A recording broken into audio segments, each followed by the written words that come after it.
Здравствуйте! В эфире очередной выпуск передачи «Будем вместе». В Якутске при городском доме ребенка открылось специализированное отделение оказания паллиативной помощи. Сюда принимают детей по направлению участкового педиатра от 0 до 17 лет включительно. Об этом мы расскажем в нашей сегодняшней программе. Ну а начнем мы наш выпуск с рубрики «Ищу семью». Настя у нас по характеру спокойная, доброжелательная, веселая, любит подвижные игры, рисовать, заниматься по росписи по стеклу и модульной оригами. А сколько лет тебе, Настя? Мне 7 лет, мне 3 мая исполнится 8 лет. И в каком ты классе учишься? Я в первом. В первом классе? Угу. Нравится тебе здесь? Да. А что тебе нравится? Мне тут нравится ходить к Софье Заровне, еще мне нравятся психологи. У психологов можно посидеть, поиграть, а у Софьи Заровны можно делать подарки. И тоже так же тихо. А ты любишь делать подарки? Ты сказала, что ты артистка. Да. Ты играешь в театре? Ну, раньше играла, и очень я мечтаю играть на инструментах, на барабанах, на гитаре, на пианино, на флейте. А здесь есть такая возможность у тебя? Здесь есть ансамбль? Тут внизу можно позаниматься, попеть, поиграть. Ну, конечно, Музыкальный кружок есть у нас. да. Ты занимаешься в нем, да? Угу. О чем мечтаешь? Не знаю. Я мечтаю, чтоб Скажи свою мечту.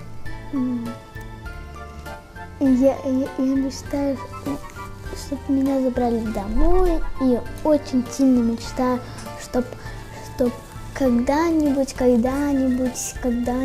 или не знаю, чтобы я сделала какую-нибудь такую, что-нибудь сошила. Я пока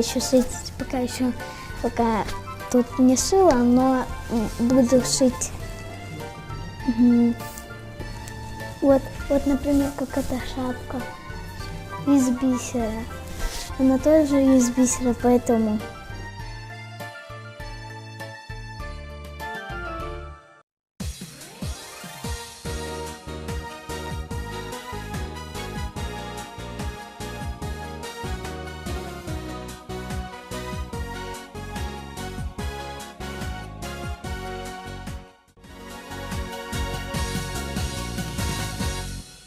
Признаком здорового общества было и остается гуманное отношение к детям с тяжелыми диагнозами. В нашей республике семьи, воспитывающие таких малышей, с февраля месяца получили поддержку от государства. Наше паллиативное отделение открылось 1 февраля этого года на 10 коек. Раньше паллиативное отделение было в Кангаласах, там были койки и взрослые, и детские.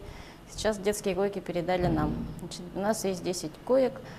И вообще цель нашей паллиативного отделения – это облегчение жизни больных и улучшение качества жизни как больного, так и семьи. Потому что нередко семья, имеющая ребенка-инвалида с заболеванием, неизлечимым заболеванием, находится в очень тяжелых и психологических таких ситуациях. Поэтому для того, чтобы облегчить, у нас открылось такое отделение, где родители могут положить ребенка на 21 день в отделении. На определенный срок, да, на определенный срок, 21 день. В это время ребенок находится под круглосуточным присмотром медицинского персонала. У нас круглосуточно находится врач и медицинская сестра. И здесь, соответственно, оказывается вся необходимая помощь ребенку. Уход, кормление, лекарственные препараты какие-то, то, что назначено. Это мы все делаем детям. А навещать родители могут этих детей? Да, навещать родители могут. У нас есть палаты мать и дитя. Но для того, чтобы посещать, у родителей должен быть, конечно, определенный список анализов. К нам можно поступить по направлению участкового педиатра. Значит, вся информация была передана в поликлинике города и центральной районной больницы. Там имеется определенный список документов, которые нужно при поступлении. То есть это не просто взять, прийти и положить, и надо будет там решение ВК. Но обычно это не вызывает особых затруднений. Да? Сдать стандартные анализы, и ребенок может здесь находиться 21 день. При наличии коек ребенок может поступать несколько раз, в принципе. Вы уже второй месяц, да, работаете? Да. И насколько востребовано отделение? Ну, вообще, я думаю, что востребовано, потому что дети, нуждающиеся в паллиативной помощи, только по городу Якутску около 60 таких детей. Ну, это дети, которые находятся в хроническо-вегетативном состоянии, тяжелые ДЦП, которые не могут передвигаться. Персонал у нас здесь обученный, это медсестры, которые имеют навыки работы в реанимационных отделениях. То есть у них они должны обладать манипуляциями медсестер реанимационного отделения. Поэтому, когда набирали медсестер сюда, мы специально проводили аттестацию медсестер, набрали на более опытных медсестер, которые хорошо умеют владеть всеми медицинскими манипуляциями и в случае экстренных ситуаций могли бы оказать неотложную помощь медицинскую. Ну и в планах у нас еще подключение медицинских газов, и тогда у нас здесь будут уже лежать дети, которые находятся на кислородозависимые дети, то есть те, которые находятся на ИВЛ. Такая поддержка облегчит условия жизни для семьи, в которой воспитывается ребенок с неизлечимым заболеванием. Это позволяет надеяться на то, что отказов в роддомах станет гораздо меньше. Возможно, теперь и замещающие родители не побоятся взять в свою семью такого ребенка.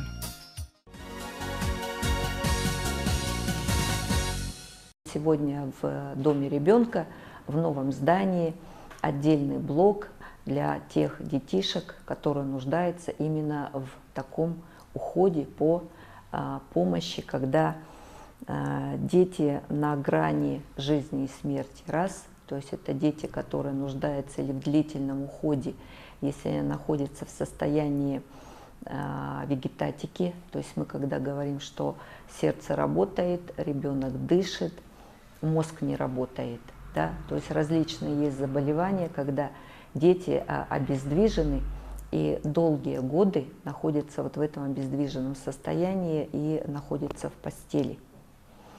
Именно вот такой категории детей открыты эти отделения для того, чтобы, во-первых, оказать возможную, и если даже невозможную, но все равно любую медицинскую помощь для того, чтобы продлить жизнь этому ребенку. И сегодня эта востребованность, она очень велика. Детей, которые нуждаются в такой паллиативной помощи, их, к счастью, не так много. Эти дети по городу Якутску есть в районах республики, но в основном они сконцентрированы по городу Якутску.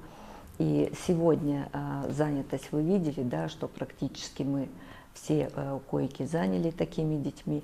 И, конечно, это второе направление, это достаточно направление, которое сегодня приветствуется родственниками, родителями. Это социальная поддержка родителей, потому что не всегда они смогут, допустим, ухаживать, да, за этими детишками.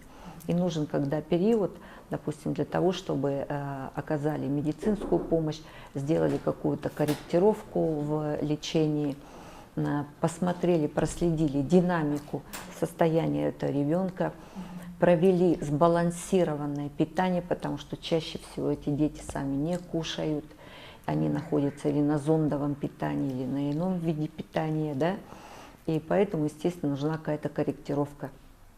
То есть вот в этой связи эти паллиативные отделения, они открываются. Сегодня это отделение стационарное, это круглосуточное пребывание. Есть еще задача сегодня для того, чтобы были сделаны и организованы выездные формы оказания медицинской помощи. То есть мы говорим о том, что, допустим, сейчас ребенок находится в паллиативном отделении, он получает какой-то вид помощи, да, даже просто по уходу за этим ребенком. То есть сегодня мы не говорим же о медицинской помощи на выздоровление, да?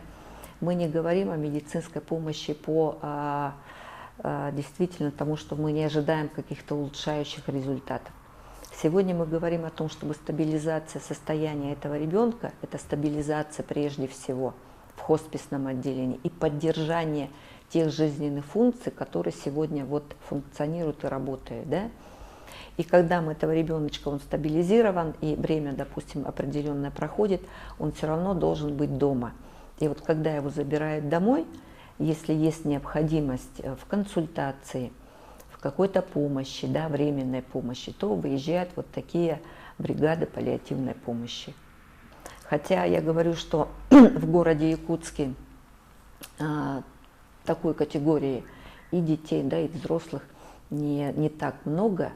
Поэтому, допустим, сегодня вот стоит вопрос о создании этой бригады, чем она будет заниматься, то есть именно вот как бы о ее функциональных обязанностях и ее направленности. И мы сегодня вот в рамках открытия таких отделений мы всегда говорим о том, что это прежде всего государство обеспечивает качество жизни населения. То есть мы сегодня говорим не только качество жизни родственников, да, которые имеют этого ребенка, но и говорим о качестве жизни самого ребенка. То есть независимо от того, какие сроки он будет потерян для общества, все равно общество и государство для него делают все возможное, чтобы он жил. Потому что он любим, в каком бы он состоянии находился. Его любит мама, его любит папа, его любит бабушка, дедушка.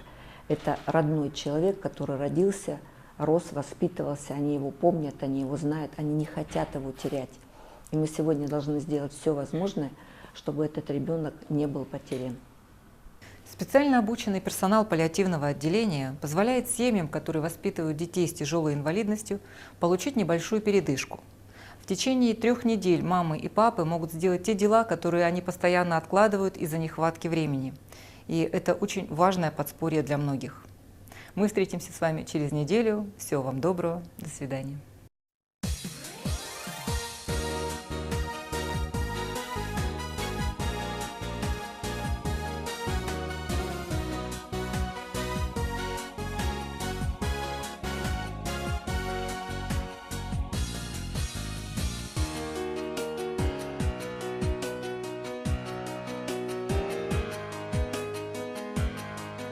В преддверии Международного дня семьи проводится республиканский конкурс социальных видеороликов «Моя семья». В конкурсе могут принять участие все желающие. Заявки принимаются до 1 мая. Условия конкурса по телефону 42 13 37 и на сайте sahaazia.ru.